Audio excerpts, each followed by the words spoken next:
Bienvenue sur le ring, Wissam Gharbaoui. Bonjour Rachid. Merci d'avoir accepté d'être monté sur ce ring, sur ce ring l'ODJ TV et radio. Je rappelle que vous êtes secrétaire général de la CNT, la Confédération nationale du tourisme. Donc 3 rangs thématiques autour, ou centrés en tout cas, directement autour du secteur du tourisme. Ça vous va? Ça me va. Vous êtes bien installé sur le ring? Le tourisme a l'habitude de mener de grandes batailles, donc on va rester. Donc une de plus en tout cas sur ce ring, l'ODJ TV radio. Donc première ronde, plus de milliards, parce qu'il y a on sait plus de 6 milliards de dirhams. Oui. En termes d'investissement, donc est-ce que plus de milliards de dirhams, est-ce que c'est plus de touristes garantis? Wissam Gharbaoui, vous nous répondrez. Deuxième round thématique, 17 millions de touristes à l'horizon 2026, c'est l'objectif chiffré qui a été annoncé dans la nouvelle feuille de route. On annonce aussi 26 millions de touristes à l'horizon 2030. Alors on se perd un peu dans les chiffres, parce qu'il faut faire focus sur les 17 millions de touristes comme objectif en 2026 ou les 26 millions à l'horizon 2030. Donc que veulent dire ces chiffres? Vous nous direz également. Et troisième round, à quand une industrialisation du secteur, vu la stagnation de la contribution du PIB touristique dans le PIB global? On se pose aussi des questions et des interrogations là-dessus. Et là aussi, vous nous répondrez, Wissam Gharbaoui. On démarre par le premier round. Donc une pluie, un torrent de milliards de dirhams annoncés qui vont être investis. Un torrent. 6 milliards sur 4 ans. En période d'inflation, voilà. Vous savez, quand on annonce des milliards de dirhams, les citoyens et concitoyens se disent « Oh, autant de sous ?» Non? Mais est-ce que ça veut dire qu'on aura plus de touristes? Pour un secteur qui en ramène 80 et cette année plus de 100 en devises, c'est pas mal. C'est pas mal par an. Par an. Ça, c'est les 100 milliards de dirhams. C'est en matière de recettes touristiques pour l'année 2022. En devises. En devises, avec une forte contribution des MRE, ce qui n'a pas été signalé d'ailleurs. Non. Voilà. Non. Pas une forte contribution des MRE? Non. On revient sur le... C'est des recettes touristiques en devises. Plus de 100 milliards. Oui. Pour les MRE, ils ne payent pas en devise, ils ne viennent pas avec de la devise, avec de l'euro. S'ils payent des prestations touristiques, elles rentrent dans cela. S'ils font des transferts touristiques pour s'acheter quelque chose, ça rentre dans les transferts MRE. C'est très distinct. Donc on s'est ventilé. Mais en tout cas, sur 6 milliards de dirhams d'investissement mobilisés, en tout cas. On avait une brochette de ministres. Sur 4 ans. Sur 4 ans, à l'horizon 2026. 1,5 milliard par an. 1,5 milliard par an, est-ce que ça va garantir plus de touristes à l'horizon 2026? Plus je mets de sous, plus je mets de sous, plus j'ai de touristes? En tout cas, c'est le vœu qu'on va formuler tous ensemble. Cette feuille de route a été construite avec le secteur privé et nous avons fait la démonstration aux autorités de tutelle qu'il était nécessaire d'augmenter les moyens alloués à ce secteur pour d'abord une thématique extra prioritaire. C'est celle de la desserte aérienne et de la connectivité des différentes destinations marocaines, parce que c'est extrêmement important de nous assurer. C'est-à-dire qu'on va subventionner des sièges? Non, on ne subventionne pas des sièges. On accompagne des campagnes marketing avec des grands opérateurs pour soutenir la promotion de la destination. On ne subventionne pas. Nous sommes signataires des accords d'Open Sky, je rappelle. Oui. Et donc, nous travaillons avec nos partenaires historiques et de nouveaux partenaires aussi qui ont renouvelé leur confiance en la destination Maroc et en le tourisme marocain après le Covid et qui sont revenus. Nous avons des taux de reprise qui sont extrêmement intéressants. Je rappelle que le Maroc a un taux de reprise 20 points au-dessus du taux de reprise moyen au niveau mondial. Vous ne savez pas avec qui on se compare? Non, j'ai dit... Voilà, non, Rachid, oui. Je reprécise. Oui. 20 points de plus que le taux moyen mondial. La moyenne mondiale de reprise, elle est à 63 à peu près % de récupération. Nous, on est à 84. Donc, on se compare à personne. C'est juste, on se compare à une moyenne mondiale. Donc, c'est des bonnes nouvelles. On va arriver aux choses qui fâchent. Mais les 6 milliards de dirhams, est-ce que 6 milliards de dirhams qui vont être investis, donc 1,5 milliard de dirhams par an, est-ce que ça veut dire, parce que je rappelle que l'objectif, c'est d'attirer 17 millions de touristes. On est bien d'accord? On était à 10 en 2022. Donc, ça veut dire qu'il va falloir capter 7 millions de touristes supplémentaires. Oui, bien d'accord. Oui. Sur 4 ans. Ouais. Donc on est aussi sur 1,5 million. Ça, c'est l'ambition. C'est l'ambition. Ça, c'est l'ambition. Mais on met les sous à côté. Donc je me dis, on met les sous à côté, on met une ambition. Milliards de dirhams supplémentaires. On a un contexte qui peut faire tourner le vent en la faveur de la destination Maroc. On va regarder un contexte. C'est-à-dire mondial. on regarde comment on s'appuie sur les lions de l'Atlas Coupe du Monde Qatar, on a aujourd'hui un soft power grâce à Walid El Rayyahi. Pas que. Le soft power, on va commencer en effet à récolter les fruits de cette méga exposition qui est extrêmement bénéfique pour l'image du Maroc de manière générale, pour l'image du Marocain de manière générale, mais pour l'image du tourisme marocain de manière particulière. On va commencer à récolter les fruits à partir de maintenant, parce que décembre c'était trop court, les gens avaient déjà pris des engagements. Donc les vacances de printemps, on va le voir sur les carnets de commandes. Maintenant, faut qu'on sorte de ce débat hyper étriqué Je mets des milliards et je vais attirer des touristes. C'est pas ça le sujet. Oui, ça n'a pas. Oui, simplement vous dites 1,5 milliard de dirhams d'investis chaque année. On est bien d'accord. Ouais. Donc ça veut dire aussi l'objectif, c'est une ambition, mais en même temps, c'est d'attirer 1,5 million de touristes, de nouveaux touristes chaque année pour arriver à l'objectif. Nouveau ou pas? Ah, parce que c'est pas parce qu'on peut aussi. Non. Ouais. C'est le taux des arrivées annuelles. Ça peut être le même touriste qui rentre 17 fois, ça peut être un touriste qui vient une fois et on a 17 touristes nouveaux. Enfin, c'est simplement cette question d'arithmétique dans la lecture de l'industrie touristique, elle n'est pas nécessairement mathématique. Maintenant, il a été démontré que le Maroc ne souffre pas d'une question de notoriété, ne souffre pas d'une question de volonté, etc. Il souffre d'une question de transformation. À quel moment est-ce que, une fois qu'on a inspiré sur les réseaux parce qu'on a une bonne campagne, une fois qu'on a donné envie aux voyageurs de venir, une fois qu'on a le produit qu'il faut, il faut que les gens puissent venir. Donc c'est l'acte de transformation en acte d'achat qui posait un problème. Ça, les études l'ont démontré. C'est pour ça qu'il y a un investissement. Alors, c'est pour ça qu'il y a un investissement pour accompagner cet acte d'achat. Et en fait, l'accompagnement va générer du volume et ce volume va baisser la pression sur les prix. C'est pour ça qu'on fait des... Ça, c'est pas l'ambition seulement, c'est aussi la mise en œuvre, c'est la stratégie. En même temps, Wissam Rablaoui, donc j'ai bien vu, donc il y a, par rapport à ces 6 milliards de dirhams qui vont être mobilisés, 1,5 milliard de dirhams par an, j'ai l'impression qu'il n'y a pas grand-chose de nouveau sous le soleil. C'est plus d'avions, plus de sièges. Donc si, il y a un espace aérien qui va être donc on va payer pour ça, un marketing beaucoup plus agressif, un investissement plus conséquent dans le digital et l'encouragement de création de TPE et de PME dans le domaine culturel. Il y a plein de choses nouvelles sous le soleil parce que d'abord on sort de 2 années de crise extrêmement violentes où on donnait pas cher de la peau du secteur touristique et de ses entreprises. On pensait que tout le monde allait mourir samedi ou dimanche normalement, pour reprendre une métaphore, une plaisanterie bien connue. Ce qu'il faut noter, c'est qu'aujourd'hui, il y a un changement de paradigme dans la manière d'approcher les marchés internationaux. Les offres ont été adaptées en fonction de la nouvelle lecture des marchés internationaux et des prescripteurs. Il y a un positionnement de nos produits qui aujourd'hui correspond mieux au type de besoins et de demandes. Ensuite, il y a une clé sans laquelle rien ne peut se faire, c'est la clé du transport aérien et de la desserte. Il y a un gros sujet là-dessus. Il y a toujours eu un gros sujet là-dessus chez nous. Il y a un gros sujet là-dessus aujourd'hui, plus que n'importe quel moment, parce que nous avons un chemin à parcourir et une nécessité d'accélérer le rythme. Et donc, on doit s'appuyer avec des moyens conséquents sur des partenaires qui ont la capacité de nous offrir cette desserte. Il ne faut pas oublier que nous agissons également dans un environnement extrêmement concurrentiel, ultra concurrentiel, qui est en train de connaître des perturbations. Vous avez des destinations aujourd'hui qui vont commencer à poser quelques problèmes d'accessibilité. Il y a, et ça c'est les éléments, j'ai envie de dire, de conjoncture qu'il faudra également surveiller. Maintenant, pour résumer et faire l'histoire courte, le fait de mettre suffisamment de moyens avec une stratégie qui est claire et qui est directement destinée aux consommateurs en s'appuyant sur des grands partenaires, c'est une combinaison. Dernière petite question qui avant de passer au deuxième round de la deuxième thématique. Est-ce que dans les 6 milliards de dirhams, il y a les 2 milliards qui étaient prévus pour le plan d'urgence? Non. Ça c'est déjà consommé, oui. Non, je vous pose la question. Parce que je sais qu'il y avait il y avait une petite addition qui allait se faire. C'est très simple. Les 2 milliards, c'était loi de finances 2022. Nous sommes déjà en 2023. C'est fini.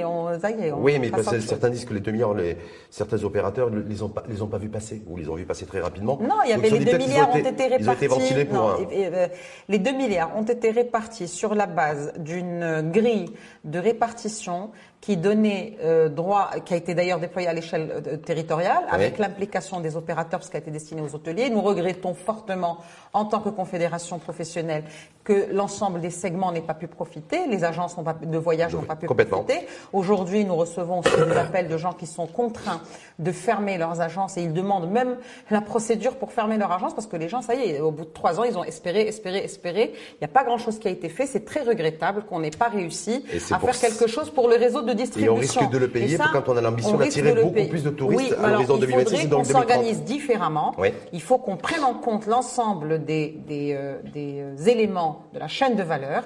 Il y a des métiers qui n'ont pas bénéficié comme d'autres métiers. Voilà, ça c'est une anomalie. Il faut qu'on arrive, on ne perd pas espoir, on continue de discuter avec l'autorité de tutelle pour trouver des solutions. Deuxième round du Sal Rabaoui, donc 17,5 millions de touristes à l'horizon 2026. C'est cette nouvelle feuille de route qui a été présentée par la ministre de tutelle et qui avait dit auparavant qu'il avait l'ambition d'attirer 26 millions de touristes en 2030. Donc on se perd dans les chiffres. Est-ce qu'il faut se baser sur... Restons en 2026. 2026, c'est voilà. 17,5 millions. 2030, c'est 26 millions, c'est presque un effet mécanique. Si le seuil des 17 millions est franchi, ça veut dire que la stratégie qui va être déployée va avoir un effet démultiplicateur pour les exercices suivants. Il faut qu'on travaille dessus, à condition, évidemment, ça encore une fois, c'est une ambition. On a déjà eu plein d'ambitions avant. Et plein d'ambitions loupées avant. Il faut pas se louper. Il faut avoir une stratégie déployée de manière quasi militaire, extra efficace. Il faut faire vite. Il faut faire vite. Il faut faire vite et bien. Il faut faire très vite. Il faut faire très bien, précis. C'est-à-dire que la 17,5 millions de touristes à l'horizon 2026, c'est 7 millions de touristes additionnels. On est bien d'accord? À peu près, oui. Voilà. Donc là, si on passe. Sur 4 ans, hein. Sur 4 ans. Et là, 4 ans plus tard, donc 2030, c'est 26 millions. Ça serait 10 millions de touristes en plus. Est-ce que là, on n'est pas en train de marcher sur la tête? C'est une ambition. Oui, mais les deux sont des ambitions. Et il va falloir mettre en place l'ensemble des ingrédients qui feront que cette ambition pourra être atteinte. Souvenez-vous, il y a des stratégies qui avaient été déployées pour cette industrie avant, qui ont été atteintes, pas par le même chemin, mais qu'on a réussi plus ou moins à atteindre. Aujourd'hui, les 17 millions, les 26 millions, les 52 millions, etc., c'est fait pour donner d'abord un cap. Oui. Ensuite, c'est pour lancer une vraie dynamique. Ça, est-ce que c'est une bonne stratégie, ça? La France, premier pays touristique, 100 millions de touristes, ne trace pas un objectif chiffré. Oui, parce qu'ils en L'Espagne font 100 qui est à côté de nous, c'est 87, 80 millions. 86, ils ne comptent plus. Et ils n'en parlent pas. Parce que ça n'a pas le... Oui, Bangkok, la ville la plus touristique, la plus visitée au monde, c'est 22 millions de touristes par an. Ils n'affichent pas non plus d'objectifs chiffrés. Et nous, on est toujours sur des chiffres. Bataille de chiffres, je rappelle que la vision 2020, c'était l'ambition d'attirer 20 millions de touristes. C'était annoncé déjà il y a 10 ans. Oui, c'est une manière de poser, de tangibiliser une ambition et une stratégie de manière à avoir des indicateurs qui puissent nous permettre de suivre le chemin. Il ne faut pas oublier que nous, la maturité touristique a été construite très longtemps après celle de l'Espagne ou de la France, puisque vous citez ces destinations-là qui sont des destinations traditionnelles sur le plan touristique. Nous, c'est une maturité qui a 20 ans.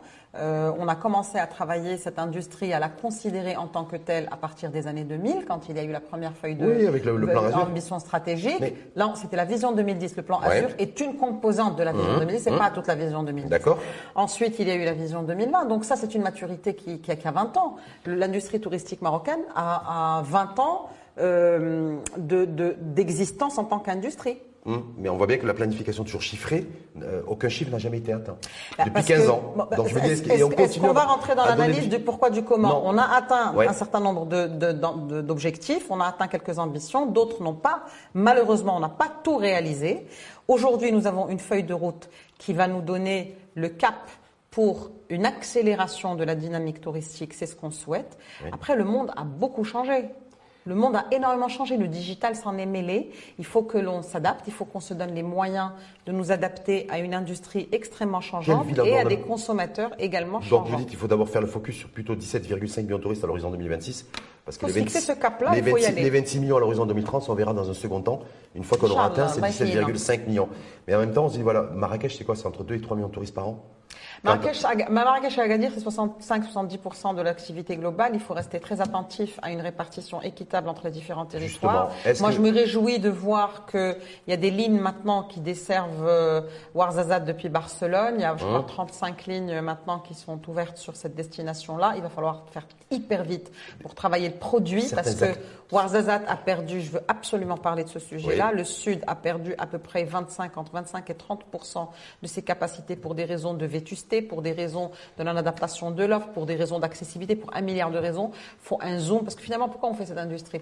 Qu'est-ce qu'on attend de cette industrie? On attend à ce qu'elle ait un impact extrêmement fort sur les populations locales. Ça s'appelle de la durabilité, de la responsabilité. On s'attend à ce qu'elle crée de l'emploi. On s'attend à ce que cette industrie crée de la valeur, mais pas seulement dans les grandes métropoles urbaines pour créer de l'inflation ou pour créer de la spéculation immobilière. On veut que cette industrie ait un impact dans les zones reculées. Certains observateurs et acteurs du secteur considèrent que si on reste toujours sur la même stratégie, c'est-à-dire Marrakech essentiellement, capitale touristique. Donc Marrakech, c'est une locomotive, c'est une marque à l'échelle mondiale. Agadir qui sont on ne change pas une équipe qui gagne. Marrakech est une marque universelle maintenant, mondiale, hyper connue. Sauf que Marrakech, quand tout va bien, c'est entre 2 et 2,5 millions de touristes par an. Ouais. Chiffré. Quand on voit les grandes capitales et les grandes capitales dont les pays sont en tête dans le top 10 ou le top 20 des destinations mondiales, ils ont que ce soit Paris, que ce soit Bangkok ou autre, ou Dubaï d'ailleurs, c'est du 10, 15, 20 millions de touristes par an. Oui, il faut résoudre aussi l'équation qui va avec. Qu'est-ce qu'on doit faire pour faire 17,5 de touristes à l'horizon 2026? Est-ce qu'il faut booster Marrakech? Ramener suffisamment de lignes aériennes et pas seulement depuis les marchés les plus classiques, parce qu'une fois qu'on a mangé toute la part de ce marché-là, il faut aller en chercher d'autres. Donc ça, c'est important. Diversifier les marchés qui sont adressables à la destination marocaine de manière globale. La destination Marrakech, Agadir, Fès, etc., Tanger, Casablanca. Enfin, Casablanca, il y a le hub, donc c'est moins problématique. Est-ce que ça peut être fait en 4 ans? Oui. Il y a Target 2026, donc je me dis moi, faire passer Marrakech de 2,5 à 5 millions, est-ce que c'est faisable? ChatGPT vous fait une thèse en 10 secondes. Nous, on peut faire 17 millions en 4 ans. Ouais, mais ça, c'est ChatGPT. Est-ce que nous, les ChatGPT, est-ce que Fatima Zahra Hammam, les mise de tutelle et ChatGPT en version... Non, je fais entièrement confiance à l'ensemble des acteurs de l'écosystème touristique marocain. Il faut qu'on travaille là-dessus. Il faut qu'on s'intéresse très fort aux autres éléments au-delà des 17 millions. Il y a des sujets extrêmement importants dans la feuille de route. Il y a le sujet de l'animation, d'investissement dans l'animation. La nouvelle charte d'investissement apporte ça fait 10 ans de l'oxygène. Que ça figure, ça, oui, mais parce qu'il va falloir qu'on obtienne une implication plus importante des communes, des régions, dans l'investissement. Ça, c'est un enjeu. Je me souviens que lorsque vous étiez chef de cabinet de Hassan Haddad, l'ex-ministre du Tourisme, c'était aussi l'actualité. C'était d'actualité parce que... C'était aussi d'actualité pour la FNT, c'était aussi l'actualité pour la CNT à l'époque. Alors, ça se posait peut-être pas avec la même acuité parce que nous étions à l'époque, c'était l'époque 2012-2016, c'était une tendance qui progressait bien. Mais aujourd'hui, ça s'impose parce que dans toutes les villes du monde, les grandes infrastructures d'animation qui apportent une dynamique commerciale et économique à la ville, la région y contribue financièrement. Les grands acteurs de l'animation, des grands parcs d'animation, etc., eux, ils amènent le savoir-faire, ils amènent un peu d'investissement, de cash flow, mais on a aussi les acteurs locaux qui investissent. On a le système bancaire qui accompagne et on a bien entendu les autorités locales qui facilitent. Ça, c'est les vrais enjeux. Ça, il faut qu'on y aille. Et ça, on n'a pas d'écosystème établi aujourd'hui. Alors justement, c'est pour ça que la feuille de route, d'écosystème établi. La feuille de route, elle arrive aussi avec une gouvernance. Et pour moi, le vrai challenge de cette feuille de route, c'est la gouvernance. J'ai une petite inquiétude quant à la capacité de ce mode de gouvernance. C'est encore un mode de gouvernance centralisé. Non, c'est la création d'une commission nationale interministérielle du tourisme. C'est pas vrai. C'est pas vrai. Je peux pas laisser dire ça. Il y a 12 commissions régionales. Oui, mais après c'est régionalisé, il y a une gouvernance centralisée. C'est important. Les commissions régionales, elles sont présidées par les Wali, c'est extrêmement important.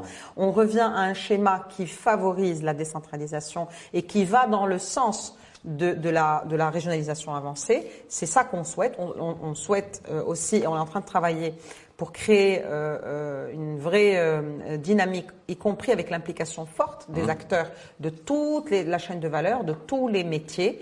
Et il faut aujourd'hui que chaque région soit suffisamment musclée pour défendre sa position, pour défendre son produit, défendre son capital humain. Et ça, c'est mon deuxième. Je ne peux pas ne pas profiter de cette belle plateforme pour en parler. Le deuxième enjeu à la Chine pour faire 17 millions. Il y a des régions qui sont riches, des régions qui sont pauvres. Des régions qui pourront soutenir c'est pour ça que la répartition, et d'autres qui ne pourront pas le faire. C'est pour ça que si vous avez bien lu tout ce qu'on a dit depuis 2 ans maintenant qu'on travaille là-dessus, nous, à la CNT, on défend aussi une répartition équitable de l'industrie touristique vers l'ensemble des territoires. Important, fondamental. Qui me fait la transition parfaite pour le troisième round de la thématique. À quand une industrialisation du secteur? Comment ça, quand une industrialisation, le secteur est déjà industriel d'abord, de par sa taille. Est-ce que le Il est à secteur 7% globalement, du PIB est-ce qu'il importe plus en net et 11% en brut, d'abord.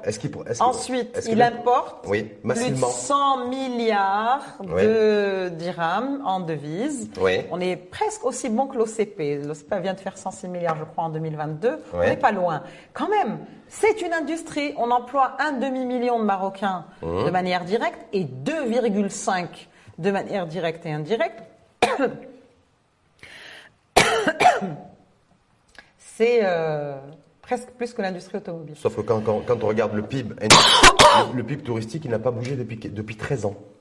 Vous êtes sur la contribution du secteur touristique. C'est normal. Du secteur du tourisme au PIB, il n'a pas bougé depuis 15 ans. C'est normal. Les indicateurs économiques du pays ont également évolué, donc proportionnellement. Mais la part du tourisme, n'a pas bougé sur le PIB. La part du tourisme n'a pas bougé sur le PIB. Elle évolue. Elle évolue en volume parce que l'ensemble de la dynamique économique augmente aussi et donc l'industrie touristique, elle évolue dans les mêmes proportions et ne recule pas. C'est ça qu'il faut garder. Sauf que l'artisanat... Malgré les crises. Je rappelle que l'industrie touristique n'a pas reculé, sa part dans l'économie marocaine n'a pas reculé malgré les très nombreuses crises. Je ne vais pas revenir sur des choses qui fâchent, mais en 2008, on a eu la crise des subprimes, la crise financière mondiale. Ensuite, on a eu les différentes crises géopolitique, on a eu des crises de confiance des marchés à cause d'attentats, d'actes dans certains pays. Enfin, il y a eu tellement d'aléas qu'on se réjouit quand même que l'industrie touristique n'ait pas perdu de sa place dans l'économie marocaine. Vous qui connaissez extrêmement bien ce secteur, Oussama Rabaoui, est-ce que vous considérez que le secteur du tourisme chez nous, il est industrialisé ou pas? Alors, c'est une industrie, mais il faut peut-être moderniser davantage. C'est-à-dire? On peut avoir une industrie qui ne soit pas très moderne. Alors, le moderniser, ça veut dire quoi? Il faut injecter le digital de manière plus forte, plus visible, plus importante dans l'expérience client dans sa globalité.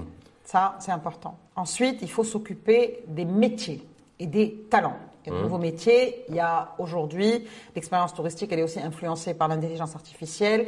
Il y a une jeunesse et des talents qui s'expriment dans de nouvelles manières de consommer et de produire le tourisme. Donc ça, c'est pour ça que je parle plus d'une industrie qui existe, mais qu'il faut peut-être moderniser. Post-Covid, tout le monde parlait de ça, digitaliser, nouvelle expérience client, il va falloir pas que dans la digitalisation. Non, parce que j'ai l'impression qu'en fait, depuis 2 ans, parce que la crise pandémique, a priori, elle est derrière nous. Et là, il y a crise économique. Et crise inflationniste, mais on n'a rien fait pendant 2 ans. En termes de digitalisation, de numérisation, on est encore aujourd'hui.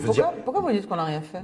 Parce que je vois qu'il y a encore quelques centaines de millions de dirhams. Je vous invite à aller regarder sur les réseaux qui vont être investis dans le digital et le numérique. Allez regarder sur les réseaux les 3 magnifiques éditions de la Travel Tech organisées par la CNT, par les opérateurs. Allez regarder tout ce qui est proposé, tout ce qui est fait, toutes les initiatives qui sont prises. Aujourd'hui, ce qui est important, c'est qu'il faut qu'à un moment donné, qu'on se dise les choses, il faut qu'on s'intéresse à la compétitivité de nos produits et des entreprises. Pour pouvoir digitaliser, il faut investir. Pour investir, il faut être rentable. Enfin, tout ça, c'est en tout cas, il y a des modèles économiques qui sont avérés, qui ont été trouvés dans d'autres pays. Donc, je ne vois pas pourquoi nous, on est en train encore de se gratter la tête. On travaille dessus, non, on se gratte pas la tête. Est-ce qu'il y a un modèle économique possible? On ne se gratte pas la tête. On a mis en place un certain nombre de points. Il y a 10 points qui sont extrêmement prioritaires. Aujourd'hui, ils sont traduits dans une feuille de route. On s'occupe de ramener beaucoup de volume clients au Maroc. On s'occupe de bien les accueillir et de leur offrir la meilleure expérience. Et on s'occupe de rendre cette industrie économiquement viable et pérenne. Voilà les 3 grands axes. Juste pour conclure, il faut qu'on le fasse en y mettant les moyens, les hommes et les femmes qu'il faut, et en se donnant le temps qu'il faut. Est-ce qu'en matière de gouvernance, c'est un secteur aussi où l'agilité et la flexibilité sont des termes? Il y a des difficultés. C'est un secteur qui est extrêmement transverse. On le voit et on se réjouit aujourd'hui d'avoir une commission. Très vulnérable et très volatile. On est bien d'accord? C'est pas une question de vulnérabilité. C'est une question d'exposition en première ligne. Quand le monde éternue, le tourisme dans le monde, pas que chez nous, sans rhume. Maintenant, c'est un secteur qui est transverse. Tout le monde le sait. On se réjouit d'avoir cette commission interministérielle présidée par le chef du gouvernement himself, qui va très certainement contribuer à accélérer un rythme de décision, qui va certainement améliorer la compréhension et la lecture d'un certain nombre d'enjeux dans des régions en particulier. En faisant de la veille un petit peu à l'international, de voir un petit peu ce qui se passe autour de nous, parce que je vous ai amené sur une donnée, une data qui est tout à fait récente.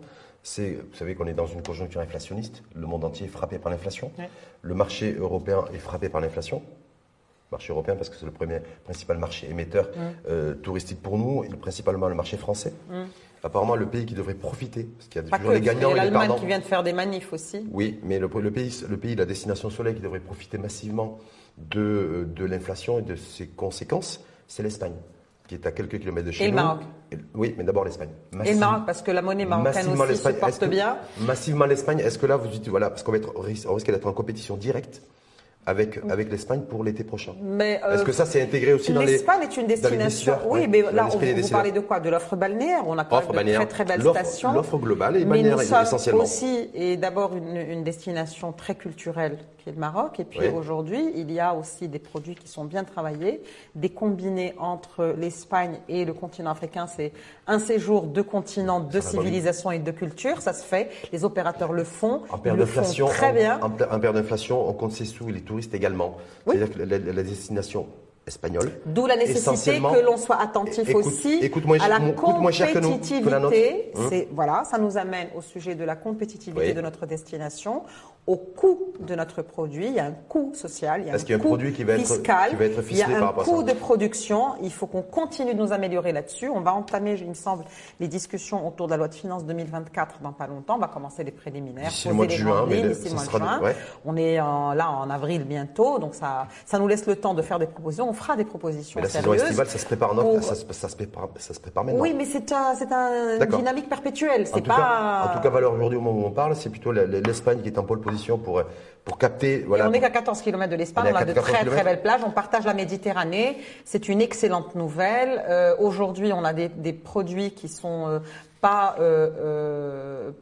plein à 100%. On a un climat qui favorise beaucoup le positionnement de nos plages. On a 3500 km de côte. Mais ce que je veux dire, surtout par rapport à la thématique, à une industrialisation du secteur, c'est qu'ils ont adossé le développement, l'industrie agroalimentaire, par exemple, à l'industrie touristique. Quand on va en Espagne, on trouve dans les différents hôtels espagnols, c'est les produits hispano-espagnols qui sont proposés aux touristes. Comme chez nous. Oui, pas forcément chez nous. Si vous trouvez du MLO dans tous les hôtels, quelle que soit la catégorie, vous trouvez du miel, vous trouvez de la clémentine, de Berkane, vous trouvez de la pomme de Azro, vous trouvez tout ça. Non, franchement. Non, honnêtement, je veux vraiment rester là-dessus 2 secondes. Oui. Le produit marocain n'a aucun problème, ni d'attractivité. C'est un produit qui plaît beaucoup. Nous faisons rêver, arrêtons. Nous faisons rêver le monde entier. Tout le monde le sait. Et en plus là, on les fait rêver davantage parce qu'on a démontré avec une jeunesse exceptionnelle, grâce au Lion de l'Atlas, que nous avons des jeunes qui sont engagés, qui ont des valeurs, qui sont magnifiques, qui sont sportifs. Nous avons une nation unie. Nous aujourd'hui, vous savez... Eux qui sont niais, pour revenir sur le terme niais, ils font ce qu'ils disent et ils ont fait ce qu'ils ont dit. Oui, mais tout le monde est engagé là-dessus. Donc c'est simplement pour dire. Je l'espère. C'est pour ça que beaucoup appellent à ce que des Walid Regragui se modélisent et se singent. Qu'on a aidé beaucoup plus sur la scène politique, sur le niveau des décideurs et la scène économique également. Je ne fais pas de politique. Pas de politique, pas encore. Merci en tout cas à vous, Mr. Rarbaoui, pour pris de votre temps, cette période de Ramadan, pour débattre. Il reste encore de l'énergie sur le secteur du tourisme. C'est le secteur du tourisme qui fait l'actualité avec des nouvelles ambitions, nouvelles feuilles de route tracées, 6 milliards de dirhams. Faisons confiance à notre destination, à notre pays, à nos opérateurs, et le reste suivra. Il faut aussi qu'on arrête de regarder le verre à moitié plein. À moitié vide, pardon. Voilà, c'était le lapsus révélateur ou non révélateur? Non, je voulais dire, il faut qu'on commence à regarder le verre à moitié plein et non pas à moitié vide. Merci en tout cas infiniment à vous, Wissal Rarbaoui. Je rappelle, secrétaire général de la CNT, la Confédération nationale du tourisme.